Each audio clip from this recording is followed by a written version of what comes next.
hospital, and both of the procedures could have killed her.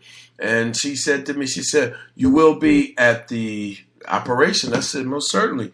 And I went to the room when they were prepping her. She said, "Oh, there's my pastor man that walks the walk and talks the talk," or however you say that mess. And this was an Italian lady, and she was Catholic. I just couldn't understand her calling me her pastor. She said, "Well, really, you are my pastor, technically." And so, I began to talk to her, and she began to squeeze my hand, and her husband and her daughter and her sister, they grabbed my hand individually, and then I held on to Mom Caprio, and then they put their hands on my back, and I began to pray with her. And she said to me, she said, "I love you." And her faith was in God. Her husband's faith was in God. And I said, "I love you too." But here was a time where I was flexible. I was flexible. This interruption, I was in California, had to come back to Jersey, fly into Philly and go to Jersey. And it was an interruption from what I was doing, but it was an interruption that brought me a turnaround, because I would have never known myself as being her pastor. She had not spoken to me.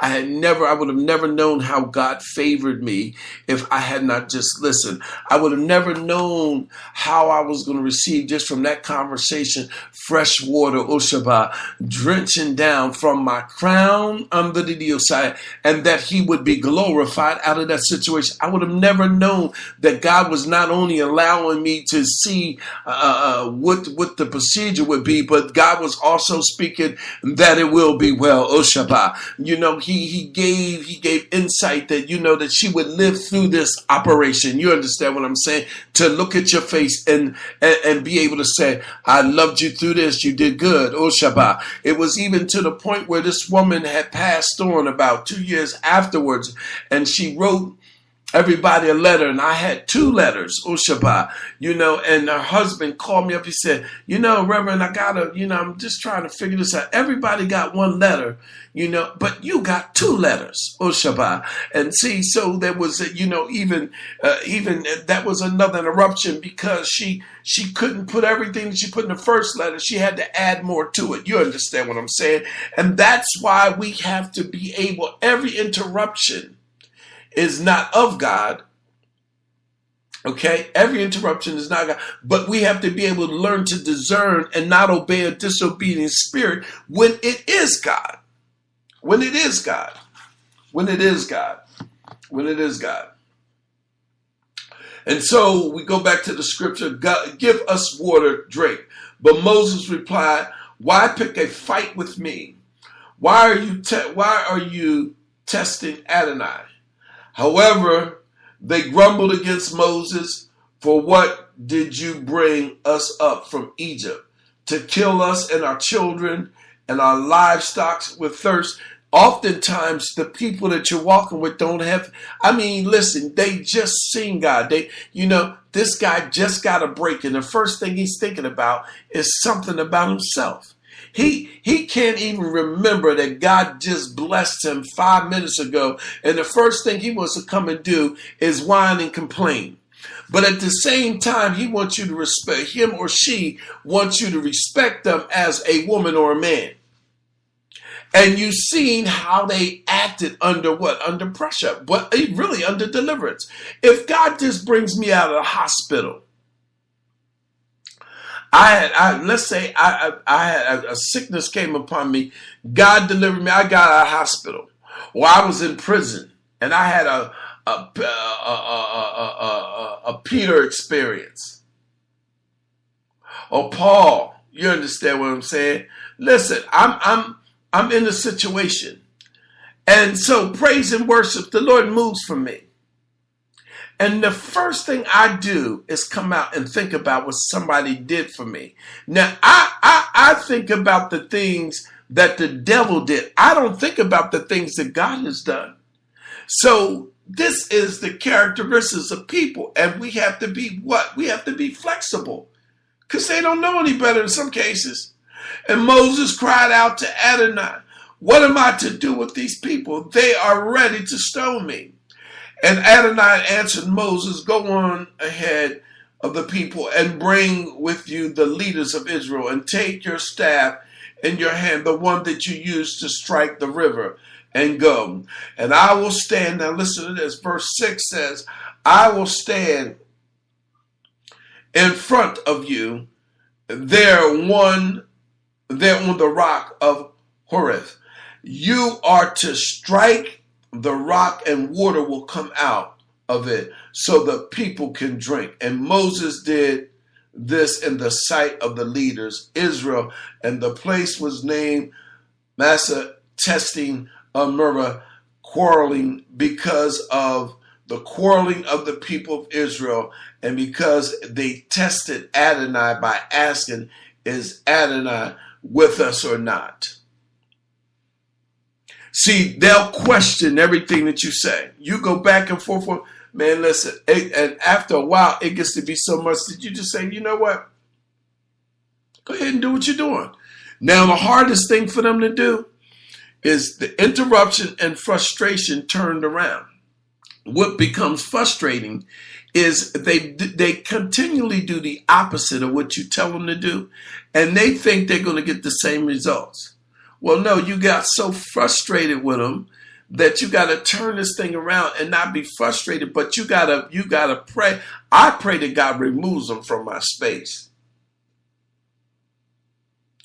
In the western part of our country, just a little history, there is a lodge pole of pine that teaches a parable of handling frustration and adversity. And the only reason why I know about this, and this is because I'm not that older, but I am old, is I used to live in a place called the Pinelands, and it was the same place that this lady lived in. And you know, when I was younger, I was taught one thing, that in everything that you go through, you must learn to see Yehovah in it. You must learn to see Yehovah in it. So I remember this one year, this brother of mine told me, he said, listen, man, why would you go out there and buy a Christmas tree? All them trees you got in your backyard, or in your yard, period. And I listened to him and cut down the tree. Well, Lord, the tree looked small outside, and I wasn't smart enough because I was a young lad then. Look, the tree was bigger than the room. Then I caught myself cutting another tree. And you know what? I just went and brought a tree.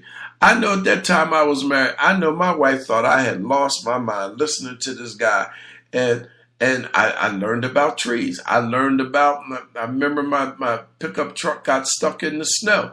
And this old man, 80 years old, pulled his chainsaw out and started that thing up and dropped one of them trees.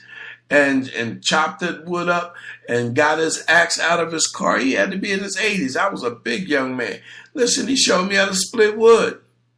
That's what I'm talking about. I'm talking about frustration, and a very good parable. Frustration and adversity. The foresters have discovered that this tree produces a very hard seed pod, which may remain in the ground unbroken for 10 to 40 years. Lightning or a careless act by a person might cause a forest fire, which sweeps over the mountain sides. All life seems to be destroyed. But no, the fire also cracks the hard pod of the long pole pine. And the life-giving seed is what? Released through the fire. Within a few years, new life springs up from the forest ground. So even though the calamity comes and we get frustrated, new things spring up. Oh Shabbat. You may break this hard pod under the Yosaya, but you can't break the life. Oh Shabbat. Listen, I may go through this, that, and the other, but there's still some life left in me that was, even though the shell was broken. Oh Shabbat. You didn't get to the seed which produces life. You understand what I'm saying? Praise God for the seed, because we got to understand, is this like that Zoya grass? I was telling the brother today, they get these plugs, and the Zoya grass in the wintertime, it turns yellow. And what you normally do in the spring is you take and you light a match to it, and you get it to be black. But after you light that match to that Zoya grass, you get a thick, hardy lawn that no weed and nothing like the insects can penetrate this particular lawn. And so we look to how God is about to do. Frustration sweeps over what? The forest and over human families. Our upper lip reactions are many, and some try to ignore, and they keep what? They keep an upper stiff or upper lip. You want to get arrogant, you want to get mad at me because of the whole situation and circumstance. Some sneak into a cove of resentfulness and lick the wounds of their loneliness. We need to remember that all of our fires of frustrations are not from God. They're not. All of our fires and frustrations are not of God. Some of this stuff is just like I said, there's some people that you should have cut off a long time ago.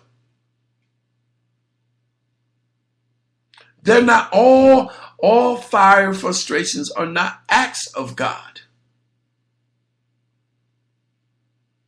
They're not. They're merely part of our existence from living in a world of disharmony caused by what? Savageness of sin. People that just want to just sin and do things opposite of the will of God. But how, no matter what you say, through faith, we see for what they are and accept them. We have to learn to accept them as opportunities for life and growth. Every fire frustration, I must learn to accept it as an opportunity, for fire and growth. Oh Shabbat. I must accept that, they said this and that. I must accept that God is going to be glorified in the situation. God is going to make a way for me in this situation. He's going to what? He's going to turn this thing around. He's going to turn this thing around. And it's just like the oyster that doesn't want the sand, and the sand and the oyster produces that milky substance, and before you know it, a pearl is formed. A beautiful pearl is formed out of the oyster. But you got to go through all those steps. God is trying to make something beautiful out of you. Just like that moving on the water. This is the time that we move with God. Fresh water coming down. Won't you drench me from my crown and bring glory to your name. That's why God has been saying this to us. These are opportunities that God has been putting in front of you. Listen, I tell you, man, there are people that, I know over the last year, 2 years, if I could have done anything to just hold them and hold on to them, I would have done it. But Jehovah wouldn't allow it to be so. because even with the flexing and the bending and the twisting,